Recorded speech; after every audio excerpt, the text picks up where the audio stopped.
ইউশরাত innocent face করে ঠোঁট উল্টে ফারহান নওশাদের দিকে তাকিয়ে আছে। তাকে দেখে এই মুহূর্তে মনে হবে পৃথিবীতে তার মতো সাদাসিধে ভোলাভালা মেয়ে আর দ্বিতীয়টা নেই। ফারহান সামনে বসা মেয়েটার দিকে একদৃষ্টে তাকিয়ে আছি। লাল শাড়িতে ইউশরাতকে ভালোই মানিয়েছে। ফারহানের চোখে মুখে বিস্ময় সরে এখন মুগ্ধতা কাজ করছে। পরক্ষণে কিছুক্ষণ আগের কথা মনে আসতেই রাগে চোখ মুখ শক্ত হয়ে যায়। সে রাগ নিয়ে গটগট পায়ে ইউশরাতের দিকে এগিয়ে যায়। এই বেয়াদব ক্যারেক্টারে আঙুল উঠবে বলতে কি বোঝাতে চাস? তোর সাথে কি খারাপ করেছি? ফারহানকে আগাতে দেখে ইউশরাত চিৎকার করে উঠে। এই কাছে আসবেন না বলছি। ছি ভাইয়া, আপনার লজ্জা করছে না? বোন শালী ছাত্রীর দিকে আগাতে ফারহান হতভম্ব। বেয়াদব, আমি তোর দিকে আগাচ্ছি মানে? তোর দিকে কোনো দুঃখে আগাতে যাব?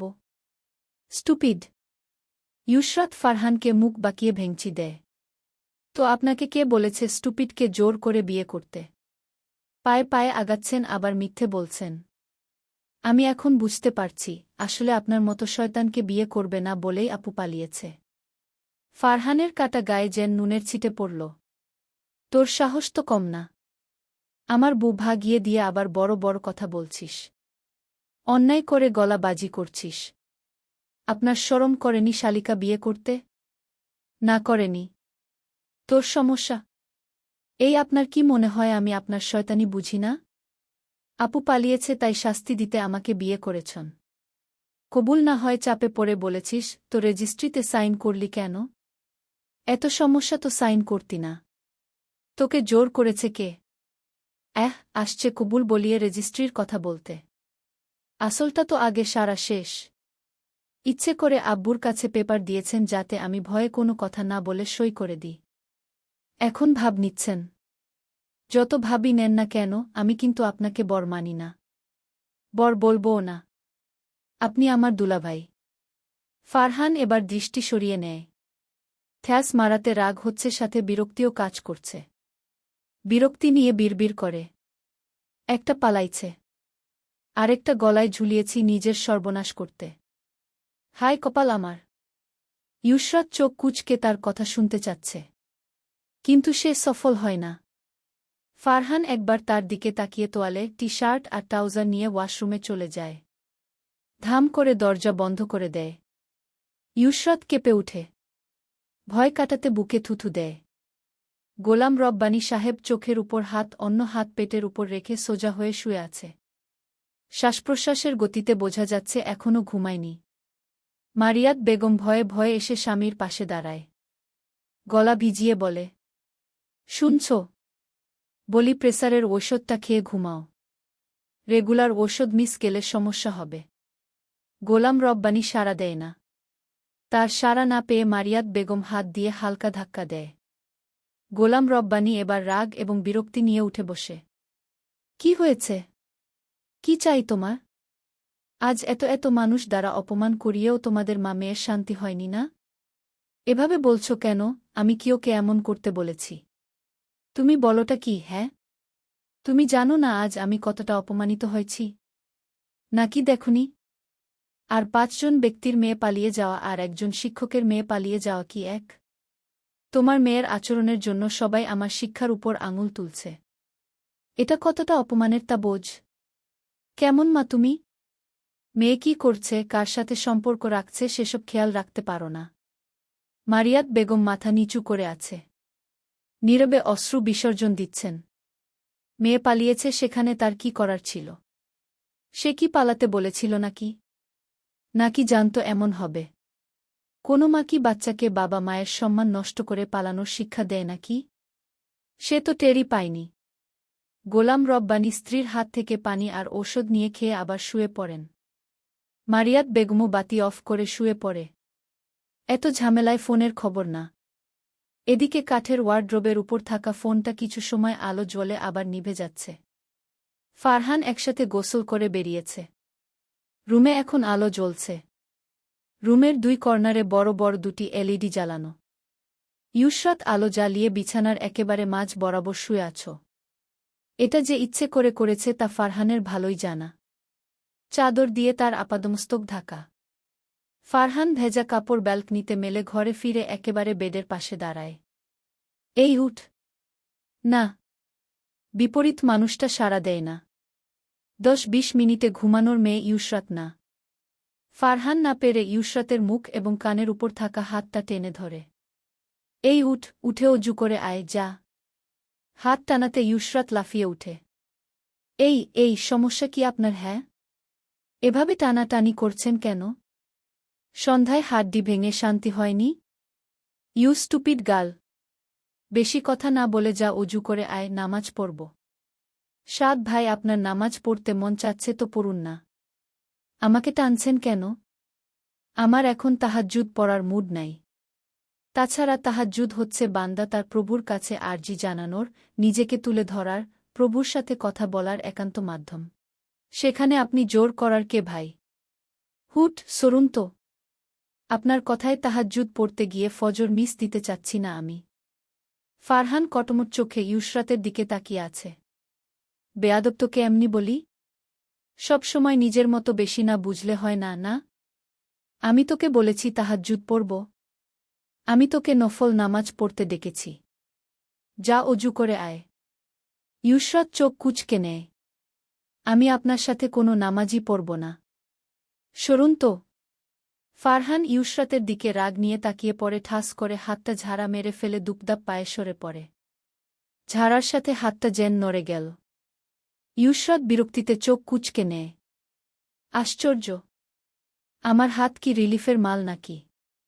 যখন মন চাচ্ছে মুচড়ে ধরছে, টেনে ধরছে। আবার ঝাড়া মেরে জয়েন্ট নাড়িয়ে দিচ্ছে। ইউসরাত ঘুরিয়ে ফিরিয়ে হাত দেখছে। ব্যথা পাওয়া হাতটার ব্যথা আরও বেড়ে গেছে। পট করে বাতি সব বন্ধ হয়ে গেল। পুরো রুম ঘুটঘুটে অন্ধকার। সে ভ্যাবাচ্চাকা খেয়ে বসে আছে। কিন্তু না, পায়ের শব্দেও শোনা যাচ্ছে না। আশ্চর্য! ওই আজরাইল কি রুমে নেই? সারা শব্দ নাই কেন? নাকি অদৃশ্য মানব বইয়ের লোকটার মতো কলা কৌশল খাটিয়ে হাওয়া হয়ে গেছে? নিজে নিজে কথাটা বলে ইউসরাত কিছু সময় চুপচাপ বসে থাকে। অনেক সময় যাওয়ার পরও ফারহানের খোঁজ নেই। ইউসরাত এবার হাতরে হাতরে বেড সাইড ল্যাম্পটা জ্বালায়। হালকা সোনালি আলো ছড়িয়ে পড়ে। ফারহানকে না দেখতে পেয়ে ইউসরাত তাড়াতাড়ি নেমে বড় লাইট জ্বালায়। মোটামুটি বড় আকারের রুমে চোখ বুলিয়ে ফারহানকে পায় জানালার পাশে জায়নামাজে। তার অবস্থান সিজদায়। ইউসরাত হাফ ছেড়ে বাঁচে। বড় ভয় পেয়েছি। ফারহান সিজদা থেকে উঠে পায়ে ভর দিয়ে বসে ঠোঁট নাড়িয়ে কিছু পরে আবার সিজদায় যায়। ইউসরাত তার কার্যক্রম দেখছে। তার মাথায় ফারহানকে জ্বালানোর ভূত চাপছে। কিন্তু বেচারা নামাজে বলে কিছু করতে পারছে না। ফারহান সালাম ফিরিয়ে বিরক্তি চোখে লাইটের দিকে তাকিয়ে আছে। কিছু সময় পর চোখ সরিয়ে মুনাজাতে ধরে। ভাবখানা এমন যে সে বাতিত এখানে দ্বিতীয় কোনো ইনসানের অস্তিত্ব নাই। ইউসরাত গালে হাত দিয়ে বসে আছে। দৃষ্টি একবার ঘড়িত একবার ফারহানে যাচ্ছে। 1 মিনিট, 2 মিনিট, এভাবে 10 মিনিট হয়ে গেছে, কিন্তু ফারহানের মুনাজাত শেষই হচ্ছে না। সেও জ্বালাতে পারছে না। আজব কাণ্ড তো। জীবনের সব কি একসাথে চেয়ে নিচ্ছে নাকি?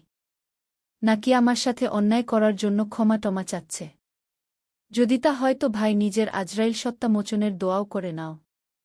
হায়া!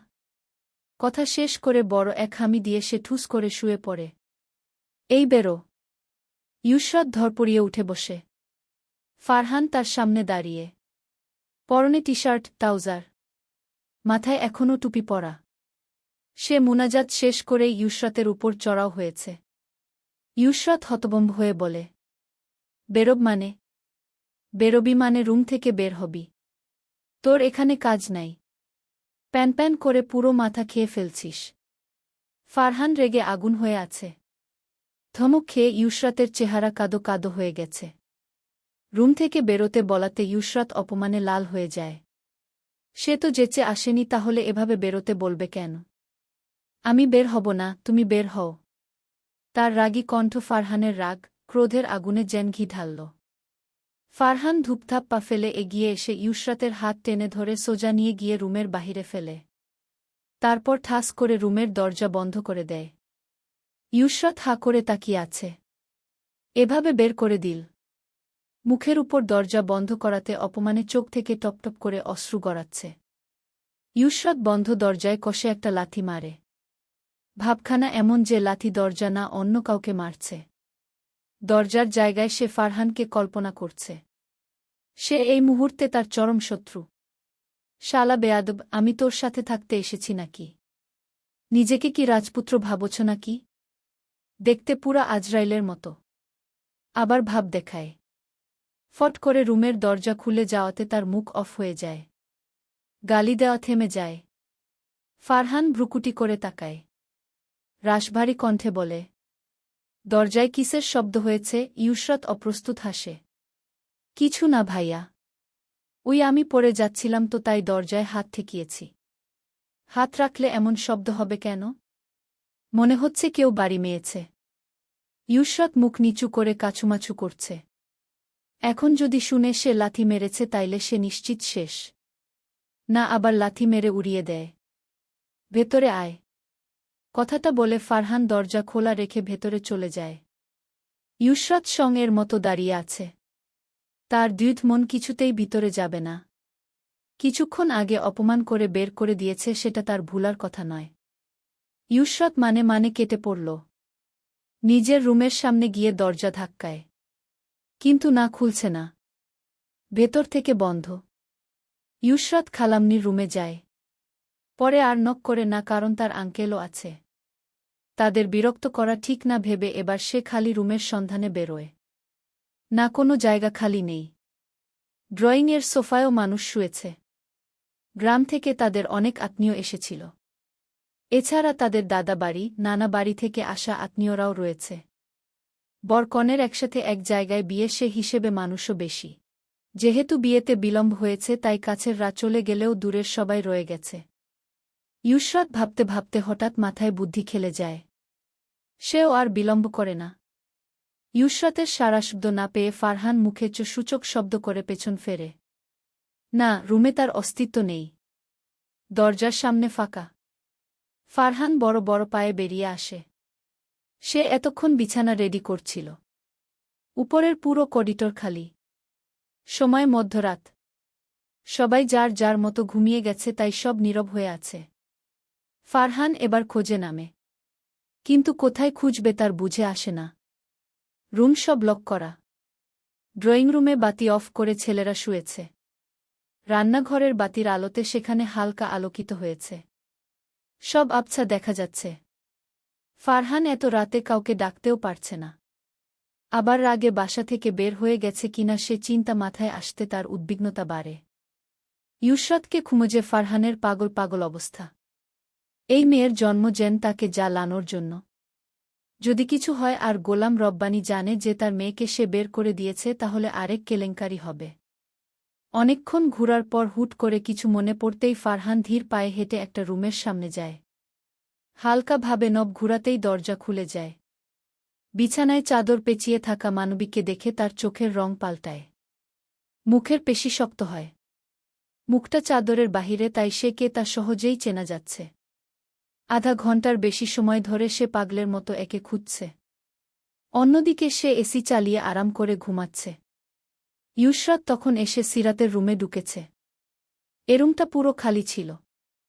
গোলাম রব্বানী তখন রাগে বন্ধ করে দিতে বলেছিল, তাই কেউ আর এখানে ঘুমায়নি। আর ইউসরাত তার ফায়দা উঠাল।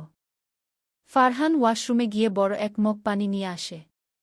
চাদর সরিয়ে প্রায় 1.5 লিটার পানি পুরোটাই ইউসরাতের মুখে গায়ে মারে। ইউসরাত ধরপড়িয়ে উঠে বসে। বেশি পানি হওয়াতে অনেকটাই ভিজে গেছে। সে চিল্লিয়ে ডাকে, সাদ ভাই, এটা কি করলেন? এটা কেমন ধরনের আচরণ? ফারহানের ভাব নির্লিপ্ত। তোকে বলেছিলাম রুমে আসতে, অথচ তুই আমাকে চরকির মতো ঘুরিয়ে নিজে আরামে ঘুমাচ্ছিস। এটা তো ঠিক নয়। তাই বলে আপনি এভাবে ভিজিয়ে দিবেন?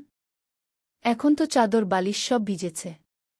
ফারহান এসে ইউসরাতের মুখের উপর ঝুঁকে পড়ে। তারপর চোখে আগুন নিয়ে ঠান্ডা কণ্ঠে বলে, রাত, তোমাকে ঘড়ি ধরা 2 মিনিট সময় দিলাম। এর মধ্যে রুমে না আসলে অন্য পদ্ধতি অবলম্বন করতে বাধ্য হব। ভেবো না কোলে নিব। তোমাকে আমি চ্যাংদোলা করে নিয়ে যাব। তারপর কোনো দিকে না তাকিয়ে ধূপধাপ পায়ের আওয়াজ ফেলে চলে যায়। ইউসরাত অসহায় চোখে তাকিয়ে আছে। ভেজা চুল আর মুখ থেকে পানি চুইয়ে থুতনি হয়ে গায়ে পড়ছে। তার টলমল চোখ থেকেও কয়েক ফোঁটা পানি গড়ায়। এ কেমন অত্যাচার! এখন থেকে কি নিজের মতো কিছুই করতে পারবে না? চ্যাংদোলা ফ্যাংদোলা হতে হতে না মরে টরে যায়। ফারহানের কথা মনে পড়তেই তাড়াতাড়ি উঠে আসে। না হয় আবার কি করে বসে ছড়িয়ে দাঁতও ফেলে দিতে পারে। না গিয়ে উপায় নেই, কারণ সে বিচার দিলেও এখন কেউ শুনবে না, বরং পালিয়ে থাকার জন্য তাকেই বকবে। ইউসরাত নিঃশব্দে রুমে ঢুকে। রুমের হালকা আলোতে ফারহানকে স্পষ্ট দেখা যাচ্ছে। হালকা কমলা আলোর ডিম বাতি জ্বালিয়ে ফারহান চোখের উপর এক হাত রেখে বিছানার একপাশে শুয়ে আছে। বালিশ দিয়ে বিছানা দুই ভাগ করা। এক পাশে এক হাতের মতো জায়গা, অন্য পাশে অনেক বেশি জায়গা। ফারহানের অবস্থান বেশি পাশে। ফারহানের আক্কেল দেখে ইউসরাতের আক্কেল গুরুম। মানে তার মতো এত বড় একটা মেয়ের জন্য কিনা এক হাতের মতো জায়গা রেখেছে। এটুকু জায়গায় সে শুবে কি করে?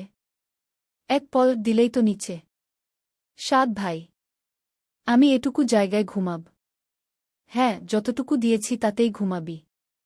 ছি, তুমি এমন কেন? এতটুকুতে ঘুমানো যায়। এটুকুতে না হলে বালিশ নিয়ে নিচে শুয়ে পড়, বা চাইল চাদরও নিতে পারছ, আমি মাইন্ড করব না। ইউসরাতের এখন ইচ্ছে করছে হাত পা ছুঁড়ে কাঁদতে। কেন রাত, কেন? কেন গেলি এমন চালাকি করতে? এখন হলো তো অতি চালাকের গলায় দড়ি। রাত, সময় নষ্ট না করে দ্রুত কাছে আয়। ফারহানের কথায় ইউসরাত তাজ্জব বনে গেল।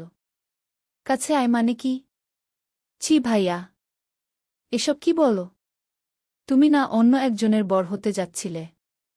বলি কি ভাইয়া, আমার সাথে হুট করে থাকতে তোমার নিশ্চয়ই সমস্যা হবে। তার থেকে ভালো তুমি না হয় আরামে ঘুমাও। আমি আপুর রুমে যাই। ফারহান ফট করে উঠে বসে সরাসরি ইউসরাতের উপর দৃষ্টি দিয়ে বলে, অবশ্যই সমস্যা আছে। তোর কি মন হয় আমি তোকে তুলুতুলু করতে রুমে এনেছি? যেখানে যাওয়ার যাবি তার আগে আমার পা টিপে দিবে। ঠিক 40 মিনিট। ইউসরাত হতভম্ব। তার চোখ আন্ডা আন্ডা হয়ে যায়। মানে? আমাকে তোমার কাজের লোক পেয়েছ না, আমি তোমার পা টিপব কেন? তোকে খুঁজতে গিয়ে 40 মিনিট হাঁটতে হয়েছে। এখন আমার পায়ে ব্যথা করছে। সো তুই 40 মিনিট পা টিপে দিয়ে ব্যথা সারাবি। তারপর যেখানে খুশি যা। চাইলে বাম পাশে শুয়ে পড়তে পারিস। ইউসরাত এবার ফুপিয়ে কেঁদে দিল। ভাইয়া, আমার হাতে এমনিতেই ব্যথা। তার উপর আমি ক্লান্ত, ঘুম আসছে। এখন পা টিপতে গেলে ভোর হয়ে যাবে। আমি ঘুমাবো কখন? সরি ভাইয়া, এবারের মতো ক্ষমা করে দাও, আর জীবনেও এমন করব না। তোমাকে বাংলাদেশের সবচেয়ে সুন্দরী মেয়ের সাথে বিয়ে দিব। ইউসরাত ভেবেছে কাঁদতে দেখলে ফারহানের মন গলবে। কিন্তু বেচারির ফাটা কপাল। ক্ষমা তো করেইনি, বরং ওয়ার্নিং দিল। রাত, এমন ফ্যাচফ্যাচ করে লাভ নাই। দ্রুত কাজ শুরু করো। দেরি করলে শাস্তি বাড়বে কিন্তু। এখন সিদ্ধান্ত তোমার। সুন্দরী না হয় আমি খুঁজে নিব। ফারহান আবার পা মেলে সোজা হয়ে শুয়ে পড়ল। ইউসরাত রাগে দুঃখে বিছানায় উঠে বসে। ফারহান পা দুটো তার কোলে তুলে দেয়। ভাই, অসভ্যের মতো করছ কেন? পা নামাও। রাত, আমার ঘুম পাচ্ছে, সো কথা বলো না। বিরক্ত করলে কাঁধে উঠিয়ে দেব। সাত ভাই। ইউসরাতের কথা আটকে গেল। ফারহান সত্যিই পা কাঁধে তুলে দিয়েছে। ইউসরাত পা নামাতে নামাতে দাঁতে দাঁত চেপে বিড়বিড় করে বলে, অসভ্য। আগে ছিল রাগী গম্ভীর, থাকত দূরে দূরে। এখন হয়েছে শয়তান। কেমন অভদ্রতা করছে, ছি। ফারহান পা আবার কাঁধে তুলে দেয়। জেন্টলম্যানদের বু থাকে না, তাই অসভ্য হওয়া উচিত। ইউসরাত দাঁত কিরমিরিয়ে তার দিকে তাকায়। ধাপ করে পাগুলো নিচে রাখে। ফারহান চোখের উপর হাত দিয়ে রেখেছে। সে আর নড়চড় করে না। ইউসরাতের ইচ্ছে করছে পাশ থেকে বালিশ নিয়ে এর মুখে চেপে দিতে। কয়েক মিনিট পা টেপার পর সে নিজের ভাবনা ঠিক রেখে সত্যিই বালিশ নিয়ে এগিয়ে যায়। সবে মাত্র মুখের উপর নিবে এমন সময় ফারহান চোখ তুলে ফট করে তার হাত ধরে ফেলে।